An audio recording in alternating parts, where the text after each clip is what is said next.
भोंदू बाबाच्या जे काही प्रकरण आहे अतिशय वाईट आहे, घाणेरडं आहे आणि त्याच्यावर सक्त कारवाई ही केली गेली पाहिजे। आप देख रहे हैं महाराष्ट्र केसरी न्यूज। कल ईद है, मैं बहुत बहुत मुबारकबाद देना चाहता हूँ। ईद एक बहुत पावन दिवस है।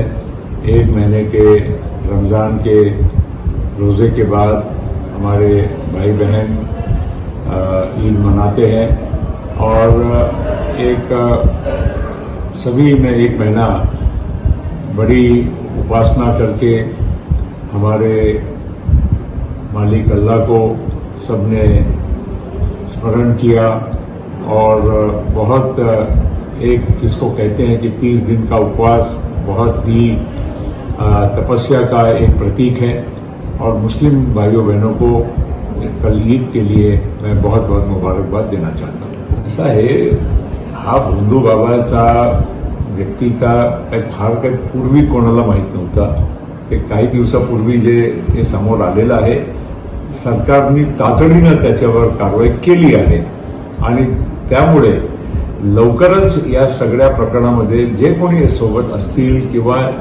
जे काही त्यांच्या या चुकीच्या कारनामामध्ये साथ देत असतील तर नक्कीच त्याच्यावर कारवाई या चौकशीच्यामुळे होणार आहे आणि सरकार या बाबतीत गंभीर दखल त्यांनी घेतलेली आहे। प्रकरणामध्ये आपल्या ज्या नेत्या आहेत रुपालीताई चाकणकर यांच्या फोटो सातत्याने व्हायरल केले जातात विरोधकांकडे। एक कोणाच्या फोटो मुळे आपण तथ्य जोडणं हे योग्य नाही, कारण फोटो अनेक मान्यवरांचेही आहे, मी नाव कोणाचं घेत नाही, पण एक निश्चित आहे की आपल्या एक पब्लिक लाईफमध्ये सार्वजनिक जीवनामध्ये आपल्याला अनेक गोष्टीचा विचार करावा लागत असतो।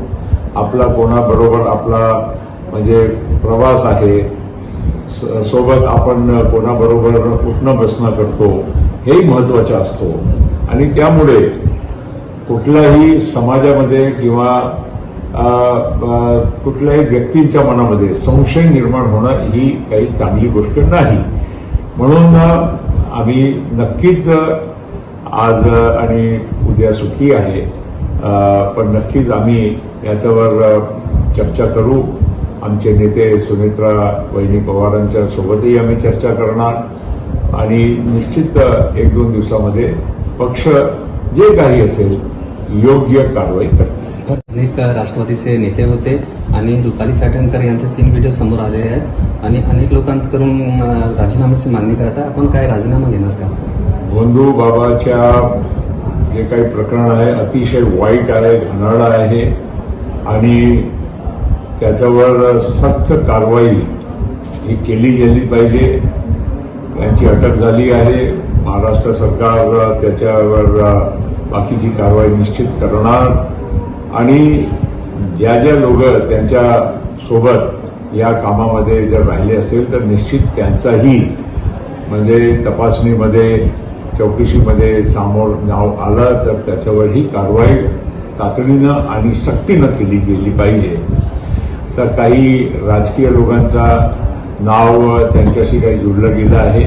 नक्कीच आम्ही राष्ट्रवादी म्हणून योग्य कारवाई करणार आणि हे येणारा तुम्हाला 1-2 दिवसामध्ये दिसेल। नियमित समाचार अपडेट के लिए महाराष्ट्र केसरी न्यूज के सभी सोशल मीडिया अकाउंट को फॉलो करें।